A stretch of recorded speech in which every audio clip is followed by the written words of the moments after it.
Thanks for joining me for this real-world review of the all-new BYD Atto 3. By now you may have seen some of the European journalist and press reviews which speak highly of this budget EV. Today I'm going to throw some other considerations into the mix for you, as I've actually driven this car over the course of 3 days in Europe, and I'm keen to give you a full picture of what this new Chinese EV is actually like to live with. I'm Matt, this is the Atto 3 and you're watching an Ignition production.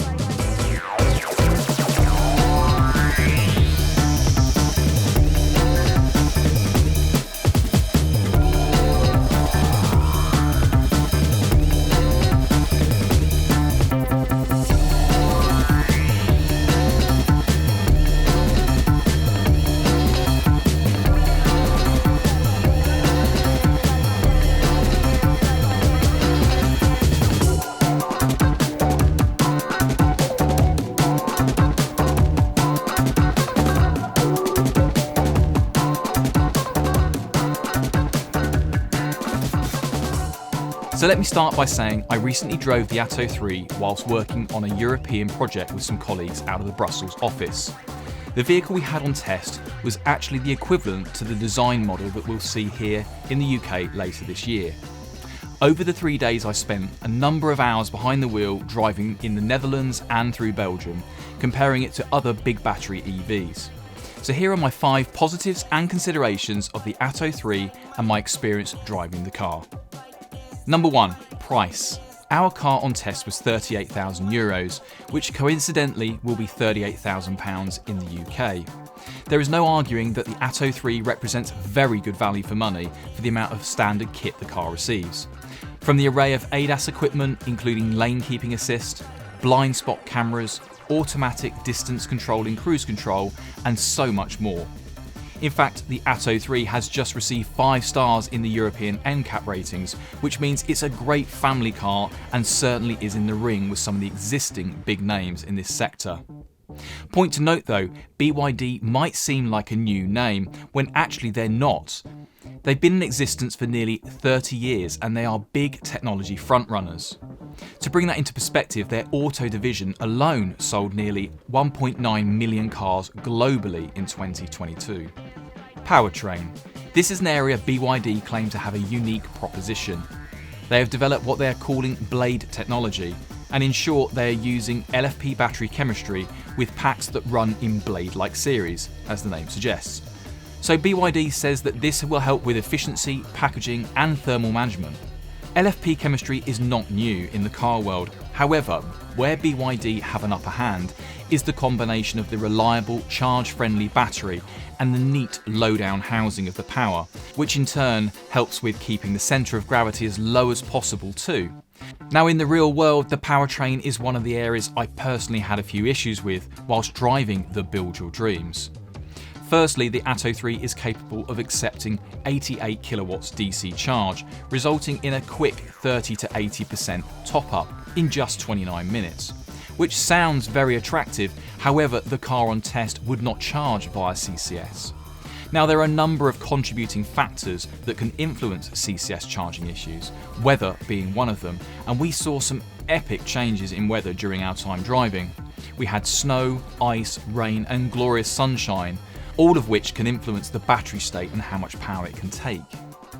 Turning this into a positive for a moment, the efficiency of the Atto 3 was pretty impressive, and given we were travelling with passengers, luggage and at motorway speeds, I was pleasantly surprised with the energy consumption, ranging from 3.7 to 4 miles per kilowatt hour, which would mean a realistic range of around 225 miles compared to the 260 claimed as WLTP. So the need to fully charge was not actually required.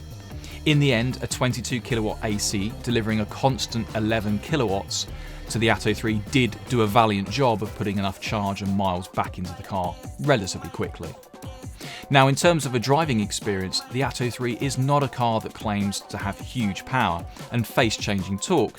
It has a fine balance of instant punch and pull that sees the car move along quickly and effortlessly in busy urban and high-speed environments. Now due to the car's size and its shape, it's not quite the slippery streamliner, and as others have commented on, there is a fair amount of wind noise when travelling at speeds above 50 miles per hour. But my ears may be extra sensitive to this, as I've been an EV owner for over 5 years. For anyone leaving the ICE world behind, the Atto 3 will seem like a weekend stay at a luxury spa, bathing its occupants with soothing ambient lighting, modern interior design and a serenity that very few cars could achieve until battery electrics came along. What is great to see is the energy levels being produced during regen, which is easily visible in the driver's information display, which is in front of the steering wheel. The motor recuperates strong levels of energy during one-pedal driving or lift-off, which is something that most EV owner drivers have now become accustomed to. But despite its 1,750 kilos, the Atto 3 is a featherweight in comparison to some of the other battery electric SUVs on the market right now.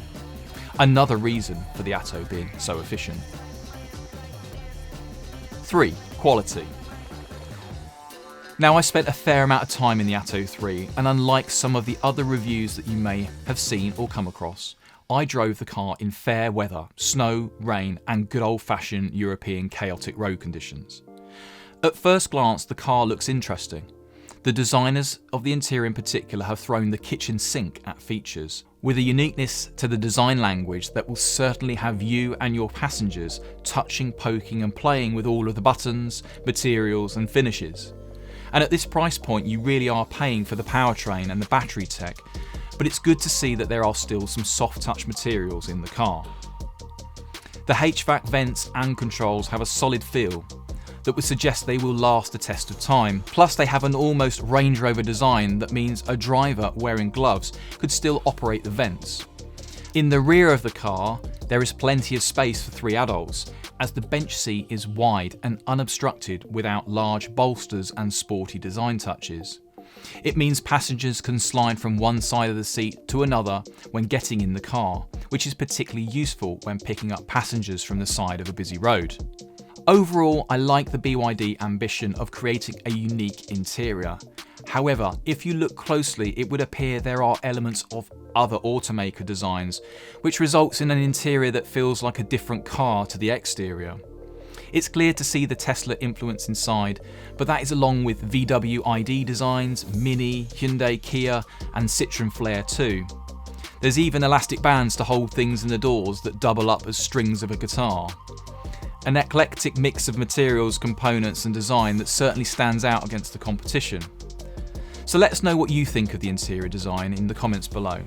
As for the exterior, it's a lot more contemporary and clean compared to the interior. I see hints of Mercedes EQA, ID4 and Tesla. The shut lines and finish appear to be tight and finely tuned, with an overall silhouette that is very European SUV, which the masses will love.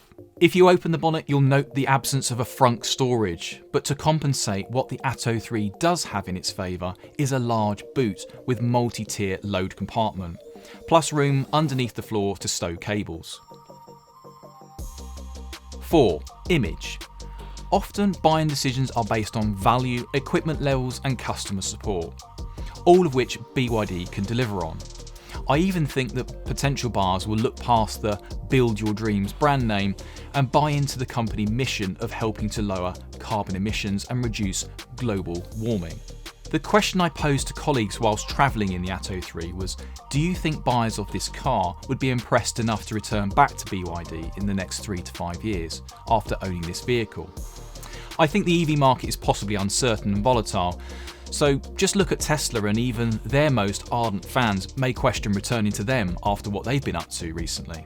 So if BYD can create faith in their products and services, they'll go from being the brand that budding EV first-timers lean on to a brand that offers a complete life cycle. A great stepping stone into learning the ecosystem, the tech and the real-world ownership experience of an electric car. With customer-ready solutions at affordable prices, there is certainly a lot in the BYD recipe to shake the tree of the legacy OEMs.